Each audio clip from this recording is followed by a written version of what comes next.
ගතවලේ පුත 50 හේතුවෙන් පරිච්ඡේදයේ සහ පළමුවෙන් පාදයේ සිට 11 වෙනි පාදයේ දැක්වේ. දිව්‍යන් වහන්සේ මට කරුණ කළ මොනවා මෙකින්සද මගේ ආත්මය ඔබ සරණකට ගෙනේ. එසේ මේ විපත්තේ නමවන තෙක් ඔබගේ පියාපත සේවන සරණකට ගන්නම්. මහත්තමව දෙවියන් වහන්සේට එනම් මට සියලු දී කර දන්නවා දෙවියන් වහන්සේට හඬගසන්නම්.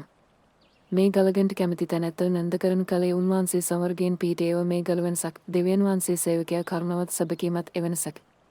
මගේ පරණේ සිහියන් අතරහේ ගැනමන රළව තැනැත්තන් අතරේ එනම් හැල්ල සහ ඊගස් වන දතද තියුණු කඩුවක් වන දවද ඇත්ව මනුෂ්‍ය පැතිරියන් අතරේ වතර සිටීම. දිව්‍යන් වහන්සේ ඔබ අහසට වඩා උත්සව මනවා. ඔබගේ මෙහිමයි මුළු පොළොවට ඉහළින් තිබුවා. ඔවුන් මගේ පදවලට දලක් එළිය මගේ ආත්මය අවන්තව තිබේ. ඔවුන් මේ ඉදිරියේ වැලක් හරුවයි. තම්ම ඒ මැදට වැටුනේ. දිව්‍යන් වහන්සේ මගේ සිත විස්තරයෙන් මගේ සිත විස්තරයි. මම ගත කරන්නම් එසේ පරිශාසගේ කියන්නම්. මගේ ගෞරවය පබදුව කොඩ වුණුවත් මෙහි වුණුවත් පබදුව. මමත් ඉති වලියම පබදුන්නම්.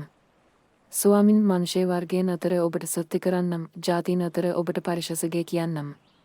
මේකින්සද ඔබගේ කරුණාව අහස දක්වද ඔබගේ සබකම වලකල දක්වද විශාලව තිබේ. දිව්‍යන් වහන්සේ ඔබ අහසට වඩා උත්සව මනවා. ඔබගේ මෙහිමයි මුළු පොළොවට ඉහළින් තිබුවා. ගතවලේ පුත 50 හේතුවෙන් පරිච්ඡේදයේ සහ පළමුවෙනි පාදයේ සිට 11 වෙනි පාදයේ දැක්වේ.